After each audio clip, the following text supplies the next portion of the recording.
আমি তো তাদের রাজাকার বলিনি। তারা নিজেরাই স্লোগান দিয়ে নিজেদেরকে রাজাকার হিসেবে পরিচিত করলো। ভারতে গিয়ে শেখ হাসিনাকে জিজ্ঞাসাবাদ করতে চায় তদন্ত কমিশন। ভারত সরকার অনুমতি দিলে শেখ হাসিনাকে জিজ্ঞাসাবাদ করতে দেশটিতে যেতে চায় বিডিআর হত্যাকাণ্ডের ঘটনায় গঠিত জাতীয় স্বাধীন তদন্ত কমিশন।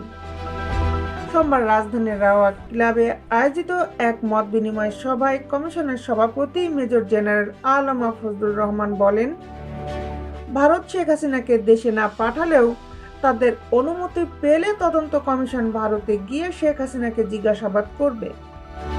কোনো সিকিউরিটি বা যানবাহন না দিলেও কাজ চালিয়ে যাওয়া হবে।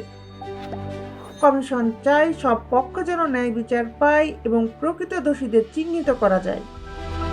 তিনি আরও বলেন, দেশি বিদেশিরা মিলে বিডিআর হত্যাকাণ্ড ঘটিয়েছে শুধু এ কথা বললেই হবে না, ভারত জড়িত বললেই হবে না, তার সপক্ষে প্রমাণ হাজির করতে হবে। এ সময় ছোট বড় সব প্রমাণ গুরুত্ব দিয়ে দেখা হবে বলেও তিনি জানান।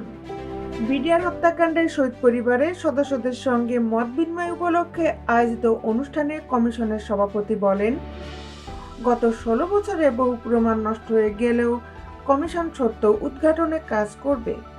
কোনো পক্ষপাতিত্ব ছাড়াই সবার সহযোগিতায় তদন্ত প্রক্রিয়া চালানো হবে। তদন্ত কমিশন আগামী 3 মাসের মধ্যে বিডিআর হত্যাকাণ্ডের তদন্ত শেষ করার পরিকল্পনা করছে, তবে প্রয়োজনে সময় বাড়ানোর আবেদন করা হবে। এতক্ষণ আমাদের সাথে থাকার জন্য ধন্যবাদ। আমাদের নিউজ নিয়ে আপনার কোনো মন্তব্য থাকলে লাইক এবং কমেন্টের মাধ্যমে জানাবেন। Justice television, Dhaka.